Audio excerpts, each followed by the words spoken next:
Matt, I got a story for you. Okay, hit me. So, a friend of a friend manages a video game store in town here. Okay. And he was doing some hiring recently.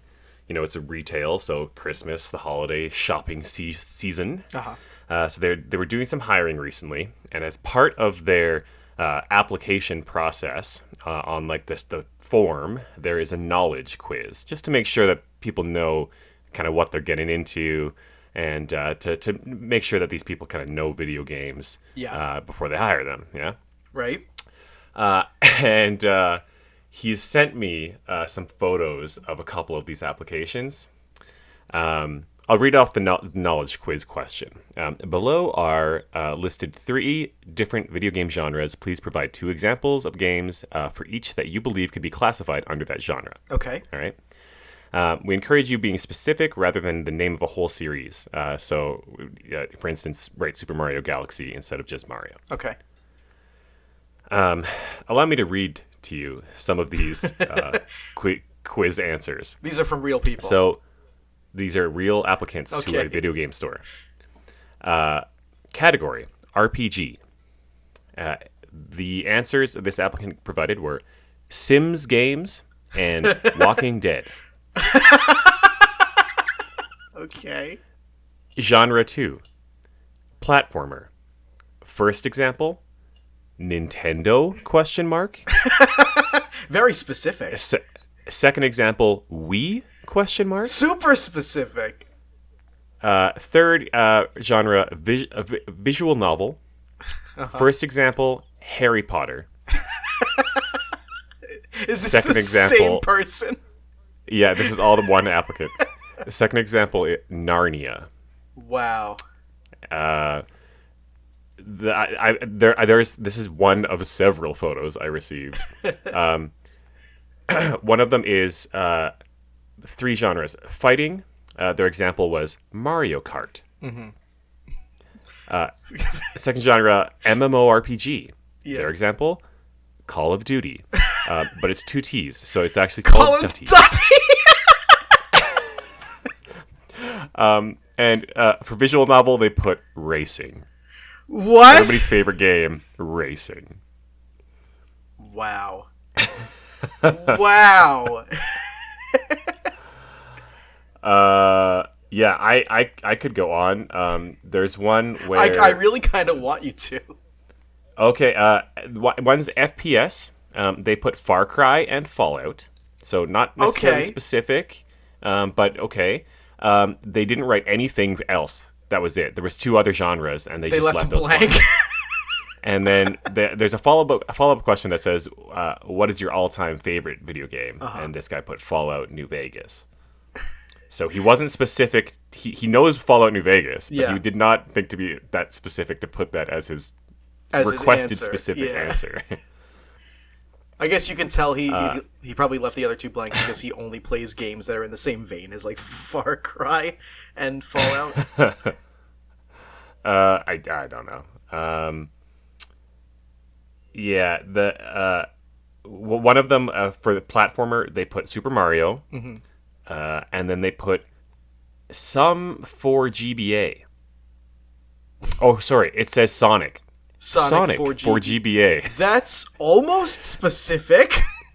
They it was not Sonic the Hedgehog. You think they would just rate that? Yeah. You know, any of the games that Sonic is actually known for. No, they put Sonic for GBA. It's that. Hey, you know what? That's almost specific. So a little. I'll give it a little prop. Okay, last one. RPG. They put Animal Crossing and Castlevania. So close.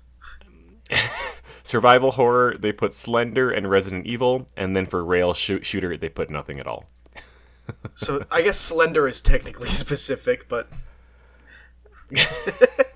I just wonder, like, who, why, if I'm gonna apply to work at a video game store, like, I don't know, like, I feel like I probably have to At least get like 80% of that on that quiz. 80? I feel like you should get 100%. Like even if they're I'm even if they're saying not at games least, that I you mean, play, you should know. look at the pool of applicants. Look at the pool of applicants that they're getting here. I don't think they can shoot for the sky.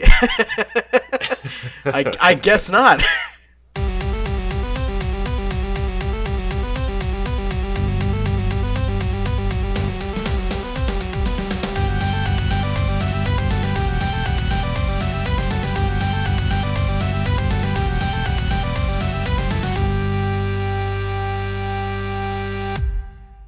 Hey! Welcome to another episode of Super FX, the show where we finally found out the perfect formula for how to start our podcast. I'm Matt. And I'm Tyler. Do we know it's perfect yet? If we haven't, If you question it, it's not perfect, Tyler. shit. And this What is episode is episode this? 17. Right on. Hey, what's up? What's new? How you been? I've been good. Yeah, it's been a week, or it's been a couple weeks. You know, Yeah. nose to the grindstone, as it were. I don't even really know what that means, but yeah, it's been busy. We went bowling last night, Ooh. which was a lot of fun. Yeah, so in Canada we have something called 5-pin bowling, Okay. which is obviously separate from regular 10-pin bowling. Yes, And I gathered you as get much. you get like this like really small ball, like it's like you don't put your fingers in it, you know. Oh, It's you the just roll size it. of like it's the size of like, I don't know, like a cantaloupe maybe, Okay. or like a large orange, something like that. Yeah, you just like yeet these things because they're so light, and yeah, it's a lot of fun. And I don't know why, but it's like a Canadian thing. Yeah, we definitely know, don't like- have that here at all. I'd really like to know what how this originated. Like somebody ordered, like they were setting up a bowling alley. They placed the order for the pins, and only half of them came. And they were like, "Oh well, guess So- we gotta figure something else out." Well, I have a question, right? Because with 10 pins, it's easy to, 1, then 2, then 3, then 4. That makes 10. But how do you set up 5 in a way that's vaguely bowlable? It's like they're in like a straight line, but it's not a straight line. They're in like a V shape. Oh, it's 1 and then 2 I don't spread know why I out, and said then they're 2 straight and line. spread out more. What? It's one in the front, and then 2 behind it, and then Yeah, 2 behind that spread out left and right more. Yeah. Oh, Like a chevron. Yeah, like a duck's. Yeah. So you gotta kind of like like pick these things off. It's a little snipe show, little thing. Okay, that's cute. Yeah, it's a lot of fun. The place we went to here in town, it's all like retro style, so it's kind of like it's almost like 70s theme, and like they still have like the original like whatever, like the first kind of computery systems that they got for those. So it's like these massive CRTs that are hanging from the ceiling that Oh, you like wow. you type your name in them and stuff, and it's like this like janky old software.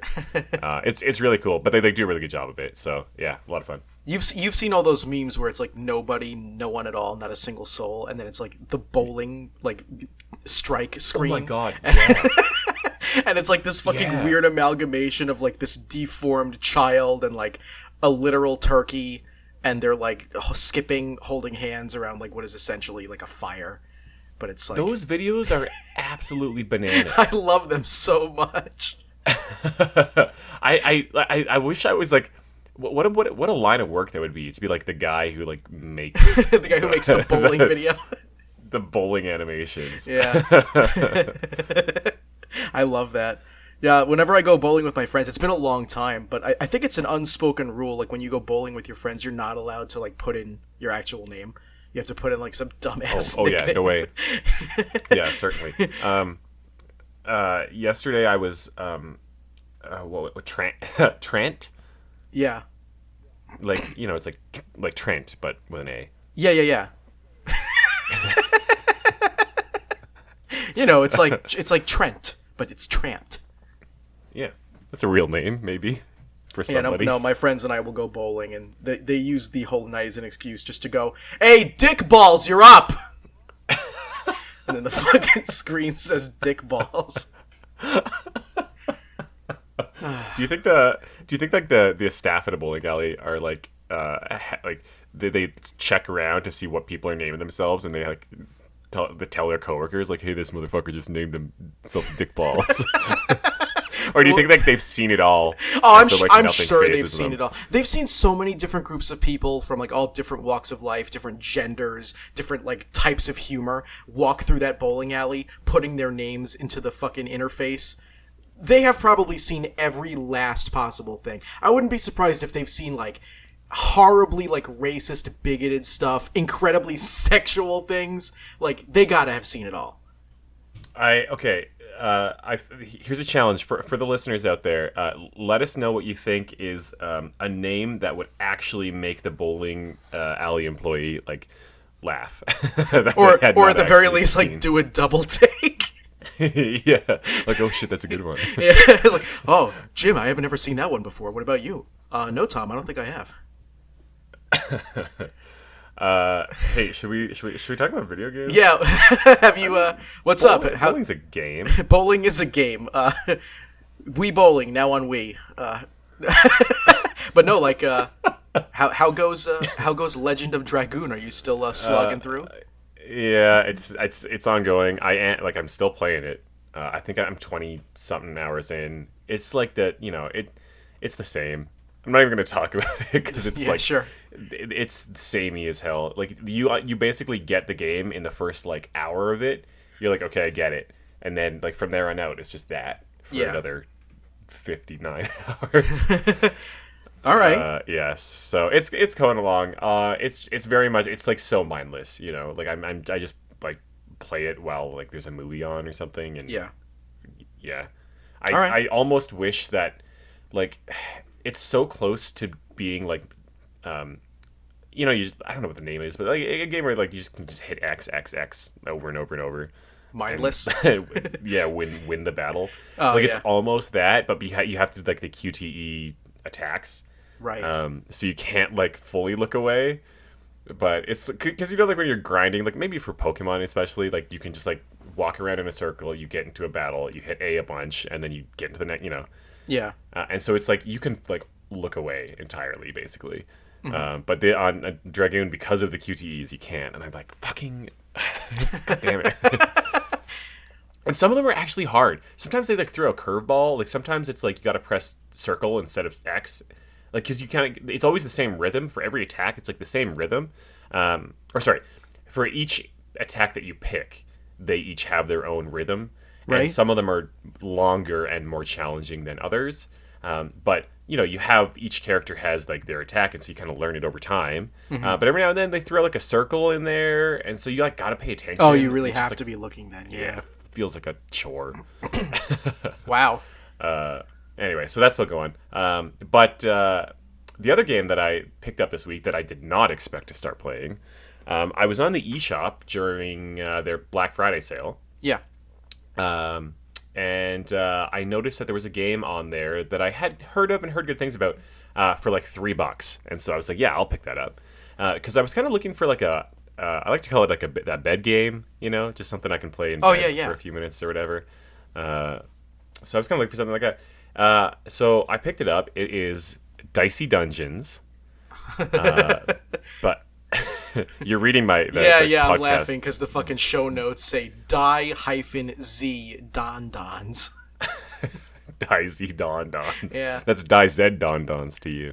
Yeah, and yet somehow die-z is a better analog for dicey.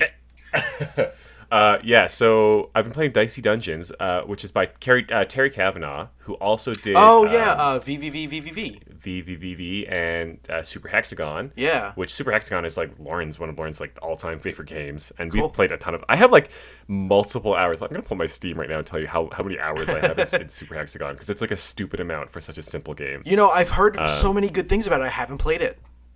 I'm gonna have to. Really? Yeah. Oh, yeah. Play it. It's like dead simple. So, but anyway, Dicey Dungeons. So Dicey Dungeons is a roguelike deck building game.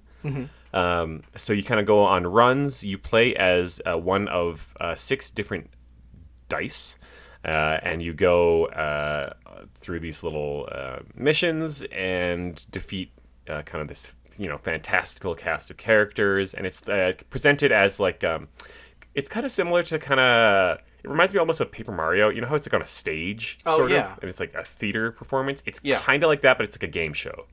Okay, that's So pretty you're kind cool of like actually. going, yeah. So you're going through this game show, and you're fighting these characters, and each die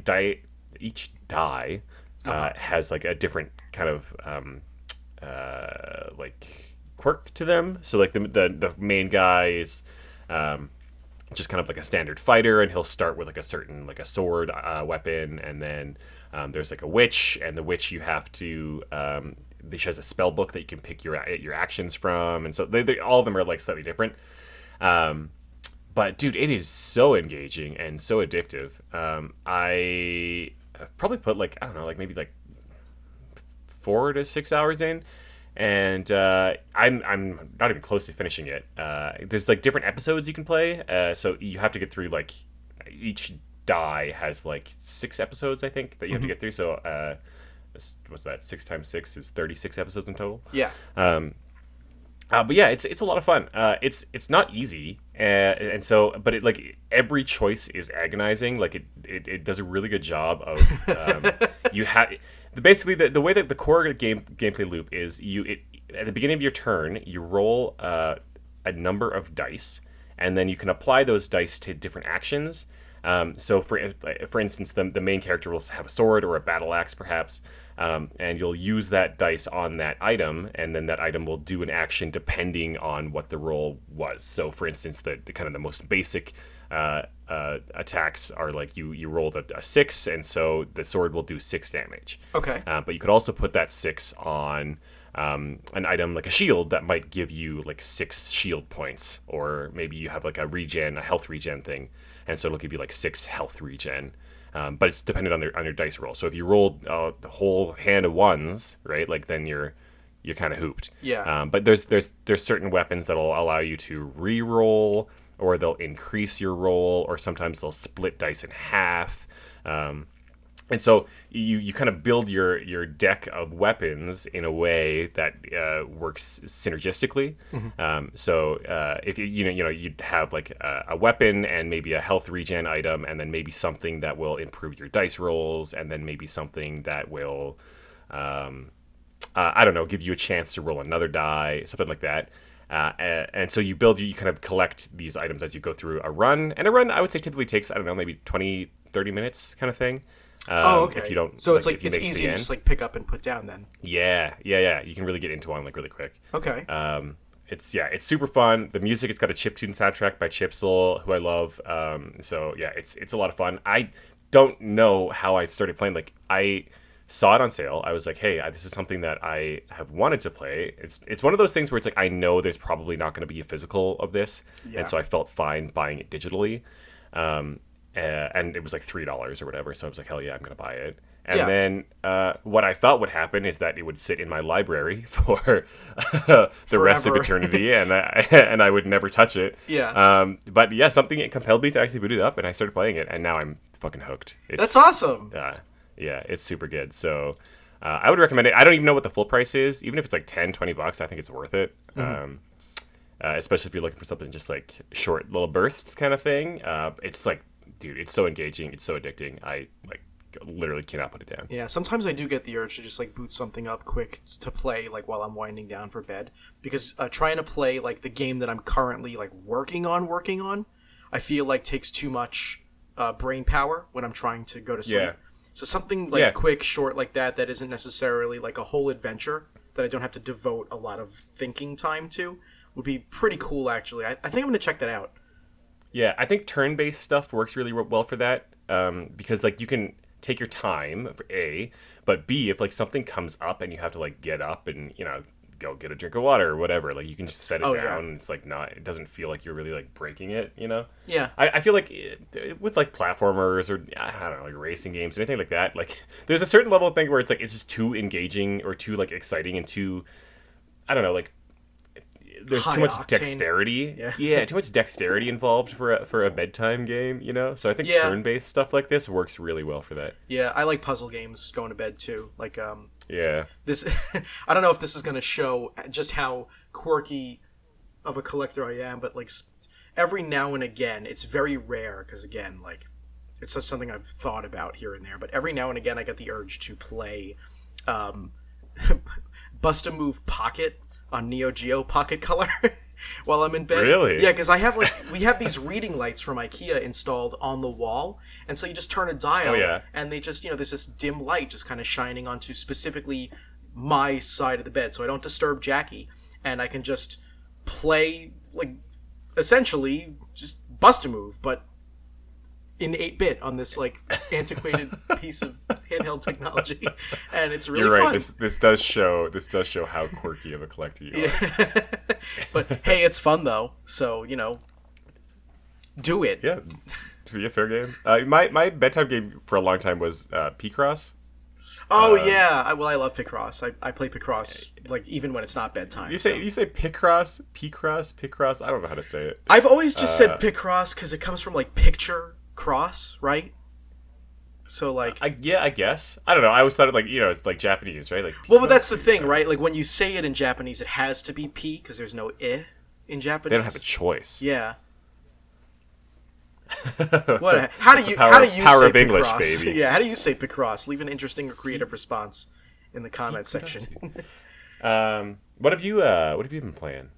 Well, I'm still working on Fire Emblem right now, which Jesus Christ, I do not know why. Maybe I'm getting old and I'm like losing my mental faculties, but Fire Emblem is harder than I remember, man. Like I have played a lot of different Fire Emblems, and I'm not the best video game player in the world by a long shot, but I know how to play Fire Emblem, and I can usually have a pretty decent time going through. I know about make sure you level up early so the game doesn't kill you later. Make sure you manage your items. There's a lot of forethought that goes into playing Fire Emblem, and I'm doing what I would normally do in any other Fire Emblem playthrough. And for whatever reason, now that I'm playing, this is Fire Emblem 7, which I used to emulate a lot before I ever owned it. But I never, I never really got far emulating it.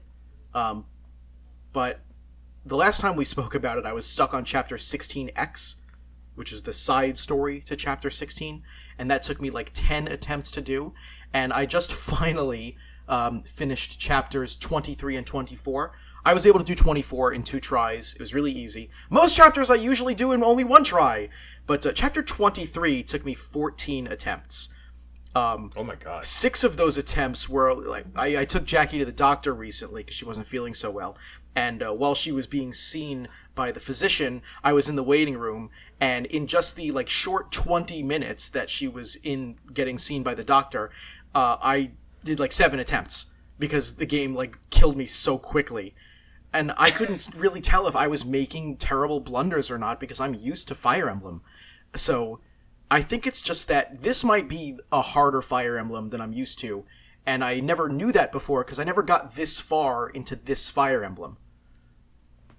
Are you playing it on a Game Boy Advance? Yes. When I'm home, I'll play it on the Game Boy player, but when I was at the doctor with Jackie, I played it on a 101. So Do people like at the doctor's office like look at you and you're like, hey, that guy's playing on a Game Boy? So, like no one ever says anything to you, obviously, but I definitely like, I kind of like furtively look around a little bit when I take out the 101 and I flip it open and I turn it on, and 1 or 2 people in the waiting room definitely like looked at it. I could tell they were looking at it, but no one said anything. Yeah, that's funny. Yeah. I still have never played Fire Emblem 7, like the GBA one. The only one that I've really put a significant amount of time into is Awakening. Yeah. On 3DS, which I really enjoyed. I didn't finish it. I found it quite stressful. Like it made me like very anxious. Well, Fire Emblem in general is very stressful. It's a lot of management.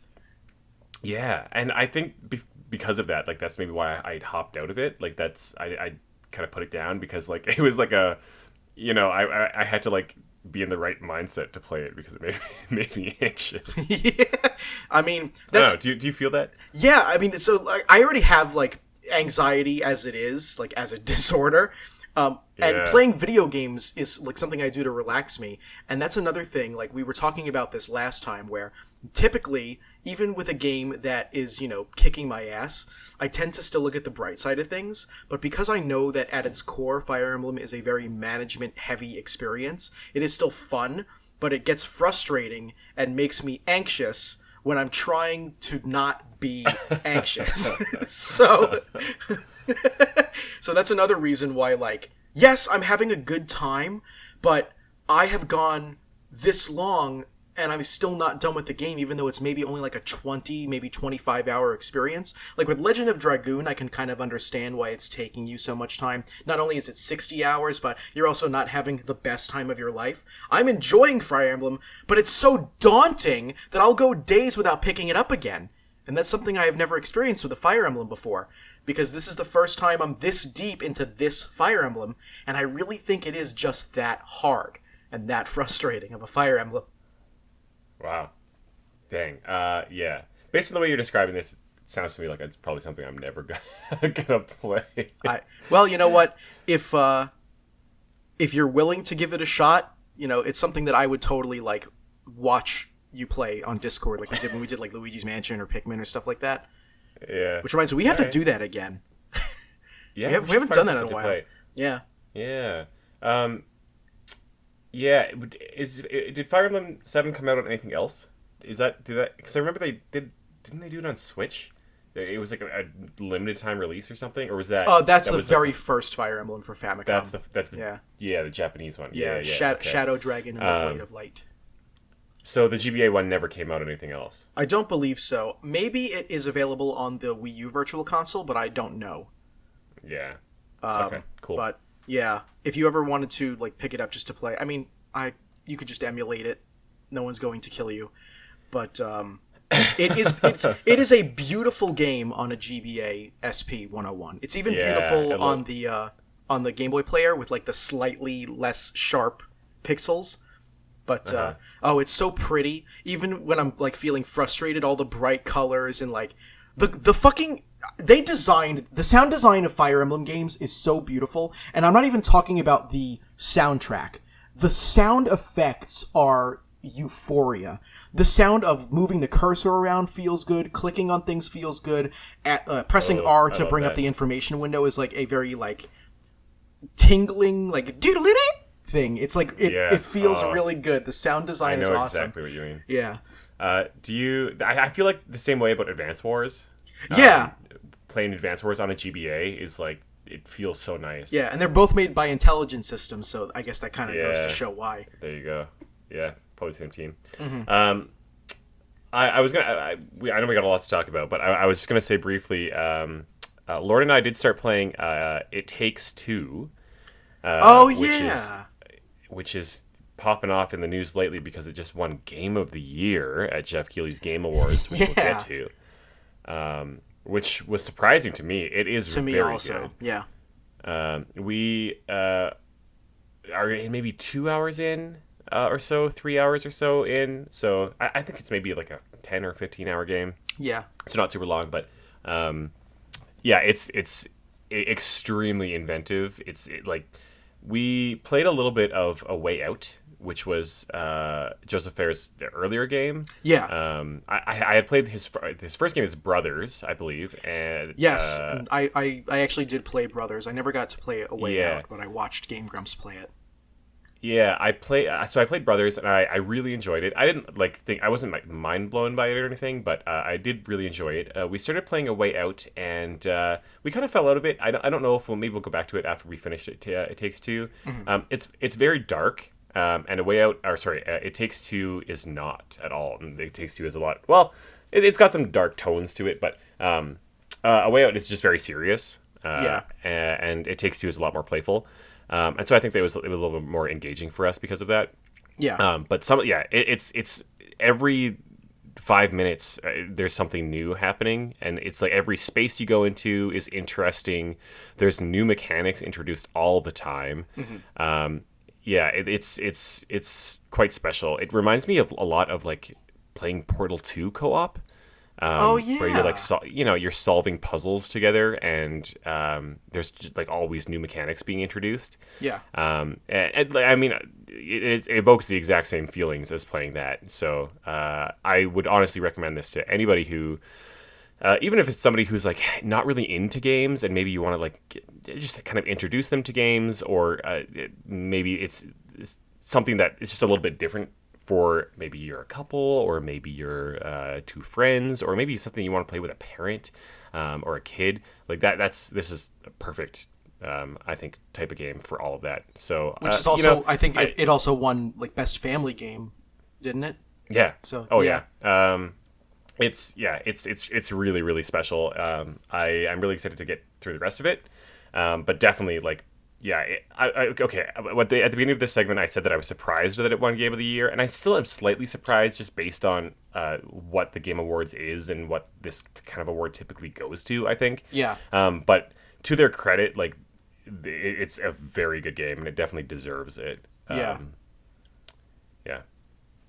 Well, good. I'm glad you guys are enjoying it. That's something I want to definitely play with Jackie at some point because, for those of you who might not be aware, no spoilers, but like It Takes Two is about a couple who is having trouble with their marriage and they're going to divorce, and they learn to work together in a way that I'm not spoiling, and so it feels like the kind of game that like you would want to play with your significant other.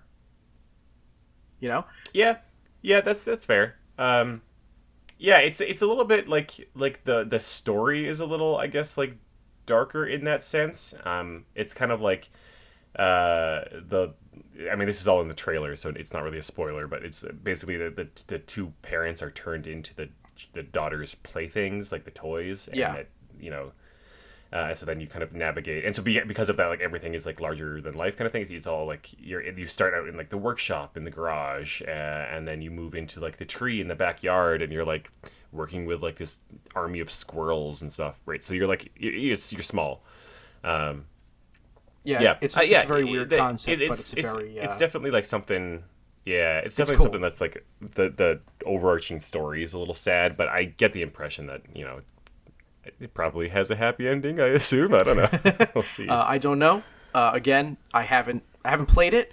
I've watched the beginning of it on Game Grumps, but it looked like something I really wanted to play, so I stopped watching it. Yeah. And eventually I'll get around to playing it. It's definitely do it. Like all of Joseph Fares' games are multiplayer only, so I can't experience them by myself. I have to play with someone else. So eventually, hopefully, Jackie will. I'm sure she will. She'll play it with me, and we'll play it, or you and I can play it, because we're a couple. We're a couple on the verge of divorce. I hope not. Do you have something to tell me? No. Do you have something you want to tell me? No, I think we're good, right? What's this game dust on your collar? Trust me, it's not what it looks like. You weren't at the NES factory late last night, were you, Tyler? The NES factory. Anyway, okay. Before we move Covered on, in game dust. before we move on to the gamer news with a Z, that one's for you, buddy, or it legally doesn't count. I'd like to intersperse here with a brand new segment called "Matt is needlessly pedantic about video game adjacent media." You're gonna tell me about a vinyl record you picked up that's like a video game? No. Are you familiar with the movie 8-Bit Christmas? Does that sound familiar to you? Yeah. Yes, I have seen the trailer. I have not seen the movie yet because I don't believe it's available in Canada. Although that said, I have not looked. Okay. It's on HBO Max, and if you're able to, in any way, shape, or form, like you can borrow my HBO Max if you're able to watch it some way, because I think it would be worth it to look at. I'm going to go out on a limb here and say right at the beginning, I did not think that 8-Bit Christmas was a bad movie. However, 8-Bit Christmas is not really a very good movie either. And I'm not even talking because of all of the things I'm about to be needlessly pedantic about.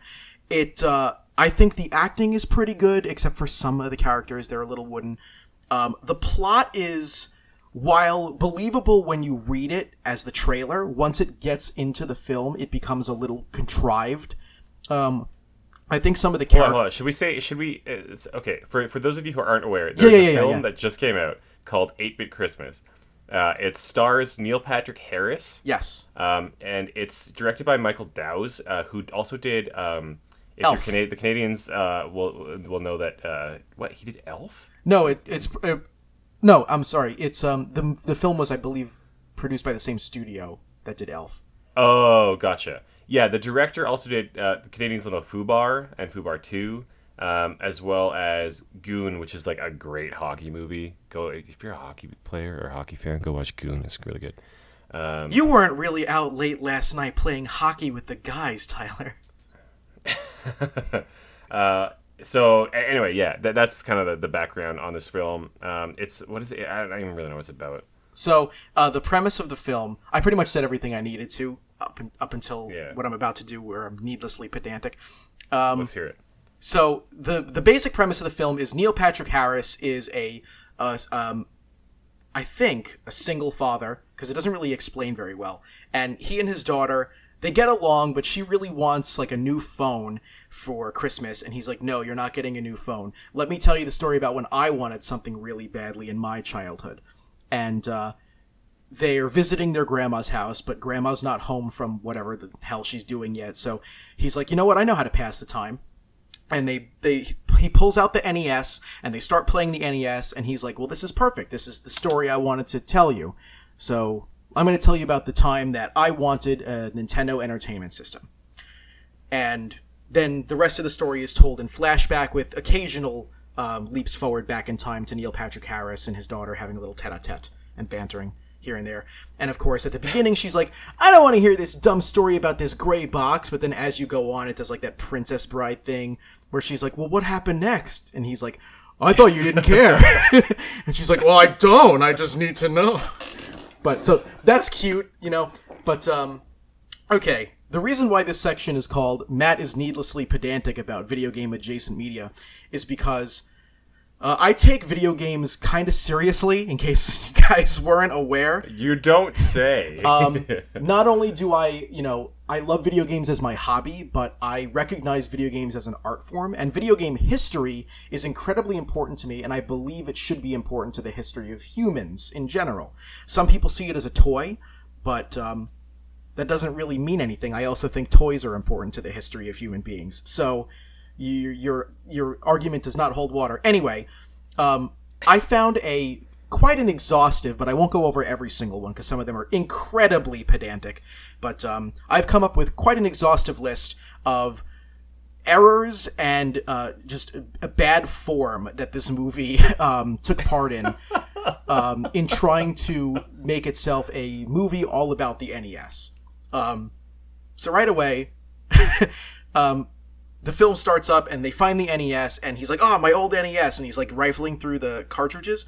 And there's one cartridge that stands out to me. They're all regular ass NES games. There's like Narc and Paperboy. In fact, they start playing Paperboy after that scene, which is pretty cool. It's interesting that they chose Paperboy out of all the games. Yeah, I don't know. I mean, I guess that there was some games that they couldn't get licensed to show, maybe. Who knows? Yeah. But one of the cartridges in the box is Super Sprint. I'm going to show a photo of Super Sprint for our YouTube audience, just so everyone knows what it's supposed to look like. It's an unlicensed black Tengen cartridge. Tyler, you know what that looks like already? Yeah. Oh, yeah. But for whatever reason in the film, it's a regular gray NES cartridge. And, yeah, and like, so that's already me being needlessly pedantic because anybody else wouldn't even bat an eye. But I know better. So, negative points for that. At the beginning of when they play Paperboy, it kind of just like starts up almost like an Atari game instead of an NES game where they put the of course they blow into the pins because you gotta cultural accuracy, even though that's a bad example. They pop the Paperboy cartridge in and then they boot up the NES and it like immediately goes into the game. No 1 or 2 players, no like showing the day of the week, no these are your subscribers, all stuff that's kind of important for how Paperboy works as a game. So that's very pedantic of me, I know. They start having a conversation with each other while they're playing Paperboy, and they like have direct eye contact with each other during this conversation, and they don't pause the game. And Paperboy is like an action game, And if you don't look at the screen, you will not survive in Paperboy. So that's just, me being pedantic. I get it, but it's not accurate. There was also weirdly no heads-up display on any of the games that they show, really, in the whole film. But I first noticed it with Paperboy. It doesn't show the score or the number of newspapers left or the number of lives or anything like that, which is also kind of necessary info. But yeah. But let's go down to the stuff that's a little bit more weird. They start playing an NES game around I don't know, maybe the 10-minute mark of the movie. We're in the flashback now, and there's this one kid. His name's I think Timmy Keen or Jimmy Keen. Who fucking cares? And but by the way, for anyone who doesn't know, I'm not going to spoil the ending of this movie, but I am going to bring up scenes so that I can accurately, be a pedant. So if you want your viewing experience of 8-Bit Christmas to not be sullied by Matthew's description, do not listen on. And again, I know I'm being pedantic, but it's for the jokes, people. Also, I love video games. But so they have all these licenses to be able to use Paperboy, Super Sprint, except not in the correct cartridge form, Narc. I think I even saw a Defender 2 in there at times.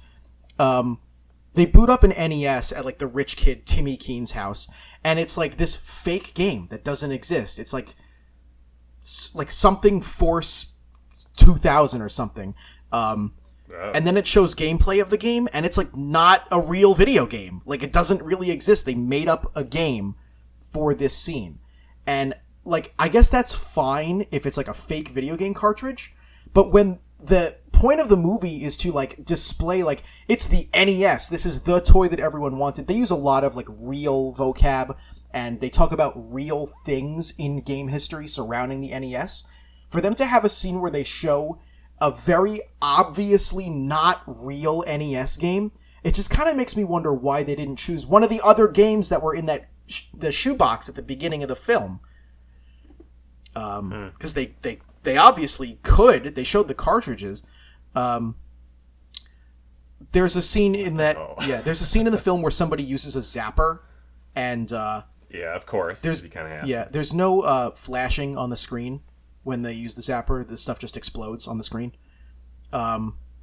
Which again, I'm being pedantic. That's not how the zapper's used. Okay, at the end of the film, it's revealed that the flashback portion of the movie, most of it, takes place in December of 1988, and in one of the scenes in the film, there's an ad for the Power Glove, which didn't come out until December '89. I know. That's so bad. I know. Also, the ad for the Power Glove features 2 games, Defender 2 and Wizard of War. Every game on the NES library is totally able to be used with the Power Glove, but I don't really see any reason why the ad would use Defender 2 as the example, because it's not a... It sounds to me like they got the licensing for 5 games and had to make it work. But also, Wizard of War is not an NES game. It never came out on NES in any region. It's an Atari 2600 game. So... Oops. So here's the thing. I feel like with a regular ass, Hallmark Christmas movie or whatever, you if there's a scene with video games in it, you can excuse any inaccuracies to a certain extent, right? Yeah. Whereas this game is called 8-Bit Christmas, and the whole premise of the movie is about the Nintendo Entertainment System. Yeah, they refer to it by name. They call all the accessories by name. They have references to real games. You kind of think that they might have, I don't know, an on-set consultant or something to be oh, yeah. Dude, it takes fucking 5 seconds of Googling to make sure that you know when the Power Glove came out. so that, I don't know. It's mind-boggling to me. Yeah. Also, I was reading the reviews for this movie, and one of the critical reviews has the line, "For viewers seeking an undemanding and sweetly nostalgic ode to Yuletide seasons past, 8-Bit Christmas boots up without a glitch."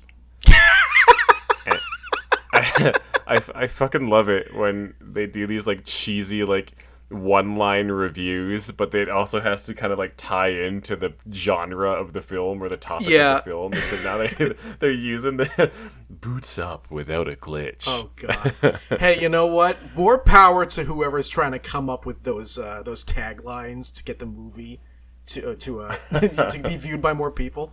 I know we're coming like short on time here. I don't want to take up too much with this, but I do want to mention one more. I want to hear it. So there are a lot of other scenes where they're just like not really doing a good job of showing the NES in, its actual glory. They have another couple of fake games, one of which is like a Mortal Kombat clone, and it has like 4-directional scrolling, which is impossible on the NES.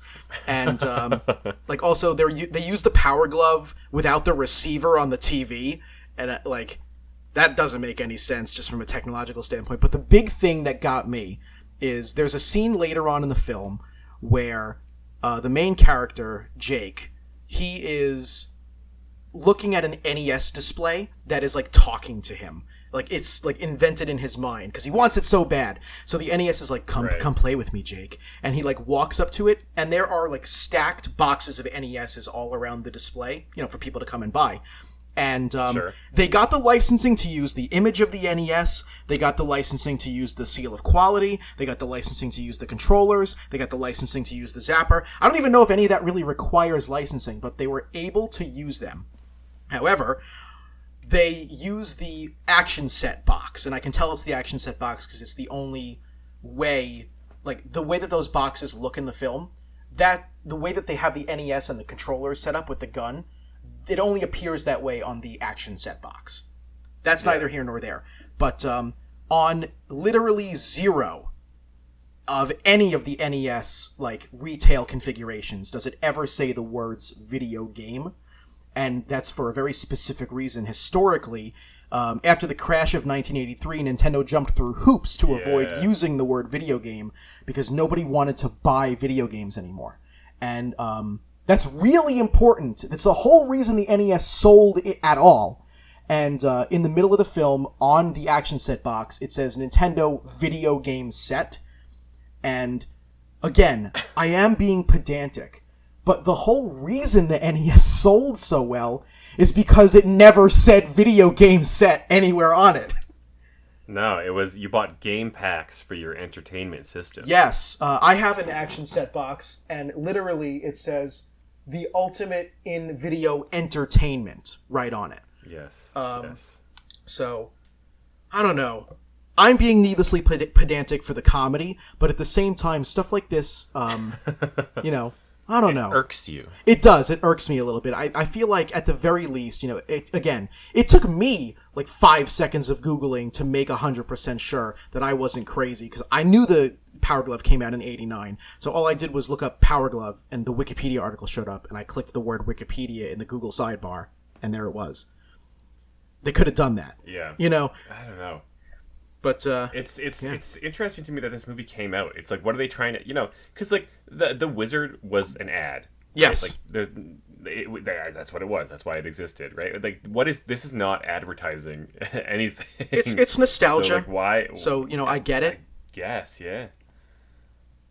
Huh. But anyway, that's everything I wanted to say. I'll have to give it a watch. Yeah, over it the is break, still I'll worth. Find a way to watch it. It is still worth watching. There were a couple of moments where I was just like, "Aw," and the ending, which I won't spoil, made me cry. So it is still, an emotional film. It's very touching. I know. But anyway, such an emotional man, Matthew. Yeah, let's get away from this. We're done. I never want to talk about AP Christmas ever again. Okay, noted. Let's go to the news. We are a little short on time, but we'll breeze through the kind of one big thing that went on the past 2 weeks, and that was the Game Awards, Jeff Keighley's annual presentation. I honestly really like the Game Awards. I'm glad that I feel like over the years, like we've had games have kind of had a variety of game awards, like there's like the GDC stuff, and like every news outlets do like the game of the year and stuff. And it's hard to have there's no Oscars, right? There's no Emmys of games. Yeah. And I think Jeff Keighley has developed this into being that. Mm-hmm. this is like the first event that, like, at work the next day, people were coming up to me and talking about it and stuff. So like it's an actual event that people are like sitting down to watch now, Yeah. which is great. There's a ton of announcements that went on. Obviously a ton of awards given out. I will go through the list of announcements. I'm not going to list out all of them, but just the ones that can maybe stood out to me. I was really excited to see some footage of, or the reveal for Alan Wake 2. I really love Alan Wake 1. I played that back in the day, like when it came out. Yeah. And so here we are, I don't know, 13 years later or something, and Alan Wake 2 is finally coming out. I was a little bit disappointed that he said it was a survival horror game. So it sounds like it's going to take maybe a different turn. But yeah, I'm looking forward to seeing what that's like. There was a trailer for Somerville, which yeah. has been on my radar for a while. Yeah. That's the same studio that did Limbo. And that looks like incredible. If you haven't seen this, go watch the reveal trailer for Somerville. Looks like super moody and super atmospheric. Yeah. And but like also just like super simple. And I don't know. I love the look of it. I think that it's going to be just incredible. So we'll see what happens there. What else we saw? Oh, we saw some new Fall Guys characters. The Nightmare Before Christmas Yeah. is coming to Fall Guys. So get ready for that press release. It's coming. There was what else did we get? Steel Rising looked kind of weird. There was a whole bunch of stuff. A Star Trek game is coming out, and I'm like, who is that for? Dying Light 2 had a cinematic trailer. That one's like apparently really like highly anticipated. Yeah. I know a lot of people who love Dying Light. So that's coming out. What else we got? Oh, the Halo TV show had a trailer, which I kind of forgot that they were making, because the talks of like a Halo movie and or a TV show have been going on literally for like 20 years. For a very long time. Yeah. So to see something finally happening is kind of buck wild. Oh shit! Damn it! I said buck wild. Damn it! Oh no. It's crazy. It's crazy to see something like this going on. So I don't know. That's happening. Elden Ring had the big trailer, and I think that's the one that everybody was waiting for. You and I were talking about this, about like how we're not really stoked on this, but like it seems that everybody and their dog want this. Yeah, I don't understand, because like I know a lot of people, I know a lot of gamers, and no one's really talking about Elden Ring. Everyone's talking about the sequel to Breath of the Wild, and Elden Ring won most anticipated. And I get it. I realize that my little microcosm of people is not a good sample size for the rest of the gamerdom, but it just still felt so unusual because no one's talking about it to me. Yeah, I don't know. I'm the opposite. I have a whole slew of friends who are all stoked about it, and I have like a very, very little interest. So I don't know. Like, it looks good. I'm not gonna play it, I don't think, but I will give it a shot. I think it would be, considering how anticipated it is, just like with Cyberpunk 2077, I eventually picked that up too. So, it'll come to a point where I want to see what all the, what the whirlpool of anticipation was for. So.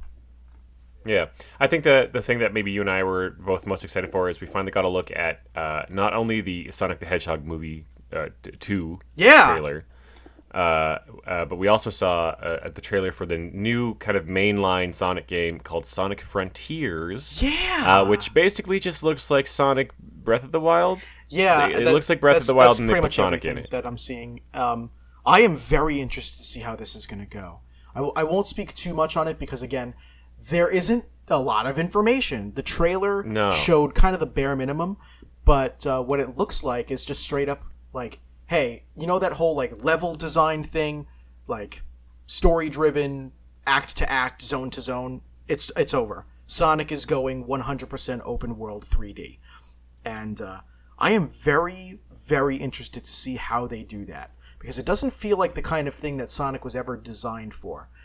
Which is also a big asterisk, because has Sonic ever been doing anything that he was originally designed for? So it can't be good, right? Like there's absolutely no rational sense in me getting my hopes up for this, right? That's the thing, right? if this were any other IP, I feel like everyone would be like, "Oh my god, no way!" But because it's Sonic and we have such a tepid history with Sonic and how he always builds us up just to let us down, it's Yeah. just because of that I'm like, okay, I'm not going to hold my breath. I think it looks cool, but I am not going into this expecting to have my whole world turned upside down. Yeah, I'm just gonna call it now. I'm gonna say it's gonna be bad. You heard it here first. It's gonna be bad, and I would be happy to be proven wrong. But just so I don't hype myself up over this, I'm just calling it. It's gonna be bad. It's gonna be a bad game. Yeah. It looks terrible. Guys, when you're playing Sonic we saw- Frontiers for the first time and it's bad, just remember your pal Tyler in Super FX episode 17 said it was going to be bad, so we told you so. No hate mail, please. Yeah, it's happening. It's gonna be bad. Yeah. Sonic the Hedgehog 2, the movie. It's a movie that's coming out, and it's got Sonic in it again. Yeah. Spoiler. It's also got Tails in it. Yeah. And it's also got Knuckles in it, and Knuckles is played by Idris Elba, and Knuckles look fucking badass, dude. He looks sweet. Oh man. So this is one that I actually am excited for because when I went to see the Sonic movie 1, I went in with low expectations as usual for a Sonic anything, and I was actually really surprised. I enjoyed it a lot. I really, really liked it. So now that I've seen that, I am trying to be optimistic, and I want to go into Sonic 2 with high expectations on purpose because they proved to me they can do it. So I'm going to give them the benefit of the doubt. Why are they able to make a video game movie good, but the actual video games that the video game movie is based on are they not good? I think they're for different crowds. I feel like the Sonic movie isn't for like Sonic's diehard fans. I feel like it's more for like kids and people who remember Sonic. Not necessarily people who are like, I love Sonic Adventure 2. Like, I don't think it's for them. It's for people like me. I love Sonic. I just don't like the games. They suck. Yeah, I love Sonic, but if you asked me if I like Sonic, I have to say no. Yeah, exactly. That's exactly right. Yeah. I can't in good conscience admit to liking a Sonic game. Yeah. Because there are no good Sonic games. I know. Hey, I don't want to get any listener mail about that. It's the truth. Y'all know it. Sonic Mania rocks. Anyway. Yeah, it's alright. The only other things that I really wanted to touch upon with the Game Awards are that I'm really happy that Dread won Best Action Adventure. I really wasn't expecting that. It was my pick, but then again, I also, I love Nintendo and I love Metroid, so I was a little bit biased, but I still wasn't expecting it to take it, so I'm very happy to have seen that. Yeah. Yeah, I still haven't played it, but I can have it now, so it's coming. Other than that, there was besides the fact that Dread won and so Doug Bowser went on stage and did a little reading, there was a distinct lack of Nintendo's presence at this Game Awards.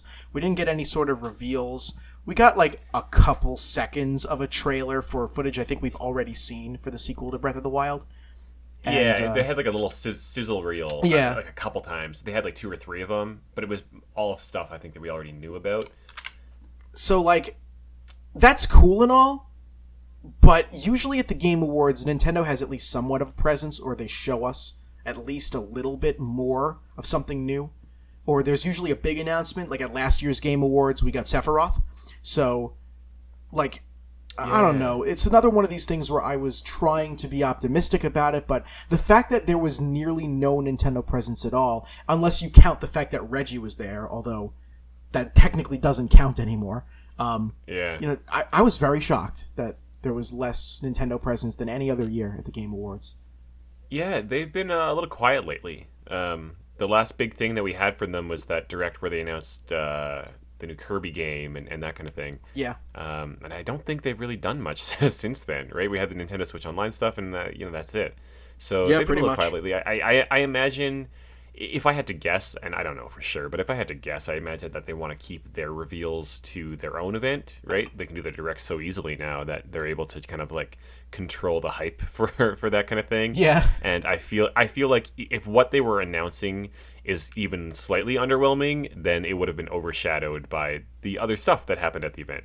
So I think they maybe want to That's my guess, is to hold on to their own event and kind of have their own day, where like the news is Nintendo, not the news is all this other video games.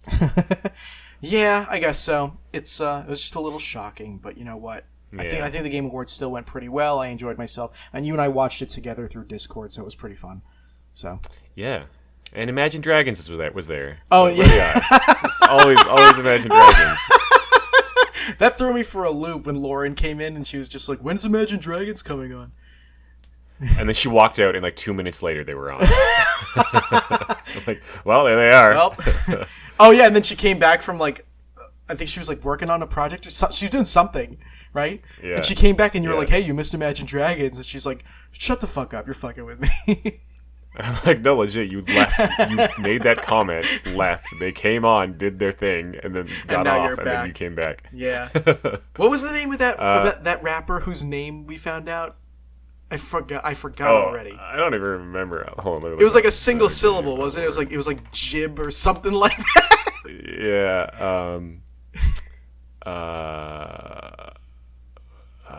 I remember his. can edit this I out. I remember his name, like his actual name, more than his stage name.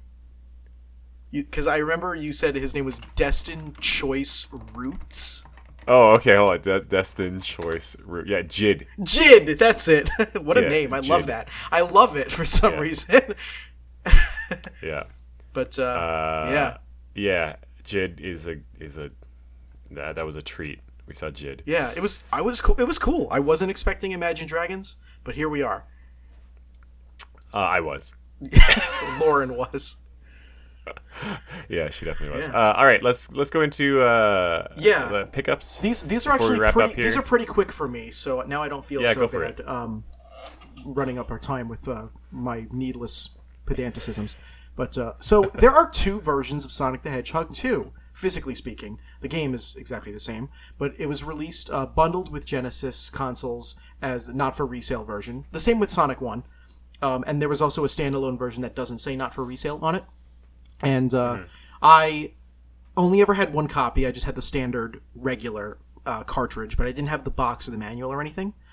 Somebody on Long Island Gamers United recently was selling two complete copies of Sonic 2, and they were both different. One of them was NFR, and the other one was standard. So I got them both, and now I have both copies with both boxes and both manuals. And I didn't need the extra standard cartridge, so I gave it to Max, because I don't think they had Sonic 2 at that point, and they were super grateful. Yeah. But, yeah, it's... I was having a small conversation with Max about it, though, because they came with me to grab the boxes and carts, and they were just like, at what point do you, like, look at yourself in the mirror and go, I am buying the same game multiple times, which is not technically making a real dent in my collection. And I looked at them right in the face, and I was like, shut the fuck up.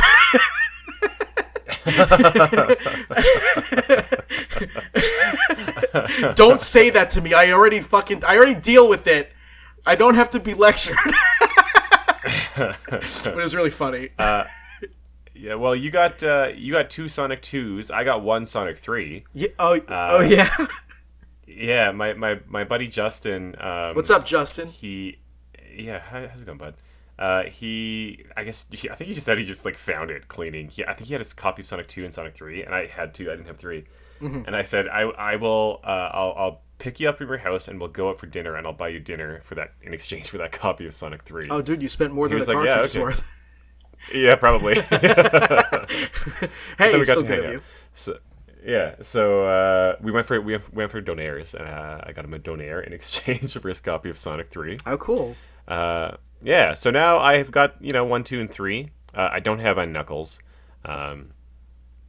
Eventually. So my Sonic collection is growing slowly but surely. Yeah, well, I mean, you love Sonic, so you got to get on that. I love Sonic. I just don't like his games. The other thing I got, I was at Valley Village yesterday, yesterday. Oh, yeah, and yeah. I found an Explorer guitar controller, which I already have. One like on the Xbox 360. I don't think the Explorer even came out on anything else. Mm-hmm. And for whatever reason, like that's the most like valuable guitar controller, it seems, that I can tell, because they sell for like $80 Canadian for some crazy reason. I don't know why. So I'm not a huge fan of like flipping these things, but like I probably will flip this one because it was $3. I can sell it for like a ton, and I can use that money to go buy more other games. Yeah. So, yeah, I already have like a slew of Guitar Hero / Rock Band stuff. So, yeah, it was kind of cool to see that there. Yeah, that's a nice flip actually. That actually brings me into my next story because it has to do with flipping. Where the other day my friend Chris is struggling with some of his like end of semester work, and I went to school for education, and one of the things I like to do as a fun activity, and I'm not lying, is help other people do their homework. So I was like, hey, do you want my help or whatever? And he's like, yeah, come over. We'll make a day out of it. We can go to the Trading Post or to Tri-County, which is a flea market near me, and we'll buy some games, and then you can help me with my homework. I was like, hell yeah, dude, let's do it. As I was finishing up my work day before I was about to go out and hang with Chris, I was just scanning through Facebook Marketplace, and someone was giving away not 1, not 2, not 3, not 4, not 5, but 6 Wii balance boards for free. So, and we were going to the Video Game Trading Post, and any amount of trade credit is better than 0. So on my way to Chris's, I just stopped by this dude's house, and I got 6 Wii balance boards, and Mike sells Wii balance boards at the Trading Post for like $30 each, because that's how much they go for on eBay. And so he gave me quite a hefty amount of credit for them, and I bought Ghouls and Ghosts on Genesis. Oh, nice. Hell yeah. Yeah. Let's go. Yeah, so I turned essentially just some shit into a great Genesis game, and I got to hang out with Chris, so it was awesome. I'd start amassing those, maybe. I see them all the time. Every single time I go to a Value Village. Me too, like at Savers. They're always like $1.99 or something like that. Oh, really? Here they're more. Well, of course it varies. Because yours are in Canadian. Yeah. No, but I mean, like, they would probably be priced at like $5 or $10. Oh, really? Oh, no. Yeah. They have so many. For that reason, I never buy them. Well, I mean, the reason I don't buy them is because when I go to Savers, I'm not really there just to find something to flip. It's not even worth my time to do that unless I stumble upon something that I'm like, oh wow, this actually is worth a lot. But per balance board, it's not worth it unless I'm getting them for absolutely free. Then I'll take them. All at once. Yeah, I hear you. Yeah, I definitely shop with the same mindset. I don't go into it like looking for something to flip, but like if I see a $90 item for $2, like I'm probably gonna pick that up. Yeah. I've been at yard sales before where someone's just like, I just want to get rid of everything I have, and I'm like, would you take $75 for this whole thing? And they're like, sure thing. And then I take it to Mike, and he's like, all right, $350.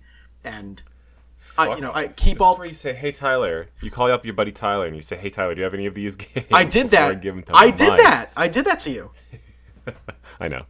I'm thanking you. Yeah, you're welcome. I do that every time. I do it with Max too, because I don't fucking care. If I'm gonna get money out of it anyway, then I don't need money out of you or Max. So, but it's always a fun time. But that's all my pickups. Game collecting, really. Man. Yeah. Right on. Should we send this one home? Yeah, we can pack its suitcase and give it a little pat on the bum and send it back to its apartment on the hill. Yeah. What's that thing? Send it on the stick it on the 515 and see if it gets off at Westport. Yeah. All right. That'll do it for this show. To learn more about SuperFX, you can visit our website. It's superfxpodcast.com. You can find our show wherever you find your other favorite podcasts, including Google Podcasts, Apple Podcasts, and on Spotify. You can also follow us on social media. We'd love to chat with you. Check us out on Twitter, Instagram, YouTube, and Facebook, all at SuperFXPodcast. Or reach out with any comments and questions on email. That's hi@superfxpodcast.com. hi@superfxpodcast.com. If you like what we're doing and you're enjoying the show and you'd like to support us, please consider becoming a patron at patreon.com/superfxpodcast. If you're listening on YouTube, consider liking, subscribing, and leaving a comment down below. And if you're listening on Apple Podcasts, it really, really helps out if you leave a review and a rating on our show. As always, a special thank you to Kenny Martin for our theme song. You can find him at Kenma, that's KENMA.bandcamp.com. And as always, a very special thank you to you. Thank you so much for listening, and we'll see you next time. Sayonara.